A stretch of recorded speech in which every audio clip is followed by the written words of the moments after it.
Channel of Vadodara. સ્પાઇનેટિક્સ hospital and research centre હોસ્પિટલના તબીબે દર્દીના બંધ હૃદયને 1 કલાક સુધી CPR આપી પુનઃ ધબકતું કરી દર્દીને નવજીવન બક્ષ્યું હતું.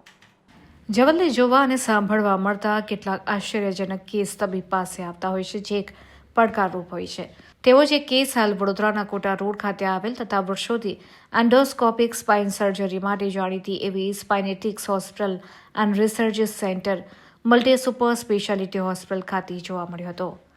મૂળ વડોદરા જિલ્લાના વાઘોડિયા તાલુકાના માળોદર ગામ ખાતે રહેતા અને હાલ પાણીગેટ રહેતા દીપકભાઈ જયસ્વાલે થોડા દિવસ પૂર્વે સાંજે ડોક્ટર કિરણ જયસ્વાલને ફોન કર્યો હતો અને જણાવ્યું હતું કે હું અન્ય હોસ્પિટલમાં છું, અહીં મારો ECG કાઢવામાં આવ્યો છે અને મને એટેક આવ્યો છે તેવું તબીબ જણાવી રહ્યા છે.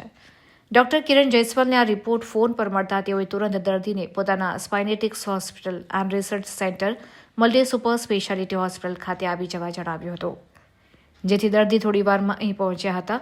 હજી તે વાતો કરતા હતા અને અચાનક તેમનું હૃદય બંધ થઈ ગયું હતું, જેથી તુરંત ઇમરજન્સી રિસ્પોન્સ ટીમ એક્ટિવ થયું હતું અને સતત 1 કલાક સુધી તેને કાર્ડિયાક મસાજ CPR આપવામાં આવ્યું. તેની સાથોસાથ આ સમયગાળા દરમિયાન દર્દીને 19 વાર કાર્ડિયોવર્ઝન, જેને તબીબી ભાષામાં ડિફીફ શોક કહે છે, તે પણ આપવામાં આવ્યા હતા. ઇમરજન્સીમાં કેથલેબમાં લઈને ચેક કર્યું તો હૃદયની જમણી આર્ટરી સંપૂર્ણ બંધ થઈ ગઈ હોવાથી તેને તાત્કાલિક ઓપન કરી એન્જિયોપ્લાસ્ટી કરી દેવામાં આવી હતી, જે બાદ દર્દીને વેન્ટિલેટર પર કાર્ડિયાક ICUમાં દાખલ કરવામાં આવ્યા, જેના 10 દિવસ બાદ દર્દી સંપૂર્ણ સ્વસ્થ થઈને હાલ હરીફરી શકે છે. આ અંગે જાણીતા તબીબ તથા હોસ્પિટલના ડાયરેક્ટર ડોક્ટર કિરણ જયસ્વાલે જણાવ્યું હતું કે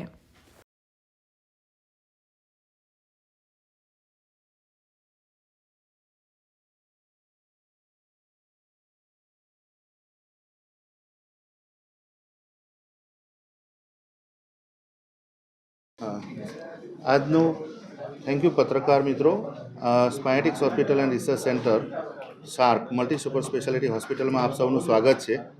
આજે આપણે એક એવા યુનિક કેસ માટે ભેગા થયા છે કે જેની માહિતી એટલા માટે આપવી જરૂરી છે કે એક પેશન્ટ તરીકે જ્યારે હાર્ટ એટેક આવ્યો હતો અને હોસ્પિટલ પહોંચ્યા પછી 20 મિનિટમાં એનું હૃદય બંધ થઈ ગયું અને 1 કલાક સુધી જ્યારે એને કાર્ડિયોપલ્મોનરી રિસિસ્ટેશન કહેવાય, મસાજ પમ્પિંગ આપ્યા પછી અને 19 વાર શોક આપ્યા પછી એને કેથલેબમાં લઈને સ્ટેન્ટિંગ કર્યા પછી જ્યારે 10મા દિવસે આ વ્યક્તિ કોઈપણ સારી કોળખાપણ વગર, બ્રેઇન ડેમેજ વગર, હાઇપોક્સિક બ્રેઇન ઇન્જરી કહેવાય, નહીં તો ઘણી બધી ઓક્સિજન શરીરમાં ના પહોંચે, બ્રેઇનમાં ના પહોંચે તો એ બ્રેઇન ડેડ તરીકે કે બીજે કોઈ તરીકે આવી શકે છે. તો આપણા કેસની અંદર એવું કેમ નથી થયું? એનું એક કારણ છે કે ભાઈ emergency response team, critical care team, cardiac team, આ બધાનો એક સાથે સહિયારા પ્રયાસથી સમયસર, આમાં એવું છે કે ટાઈમલી ઇન્ટરવેન્શન જરૂરી છે કે જે સમયસર મળવાથી આ કેસ 10મા દિવસે ચાલતો ઘરે ગયો અને આજે પણ આપણી સાથે છે, ખેતરમાં જઈને કામ કરીને પણ આવ્યો છે, કોળા કાપીને. તો આ વસ્તુ છે.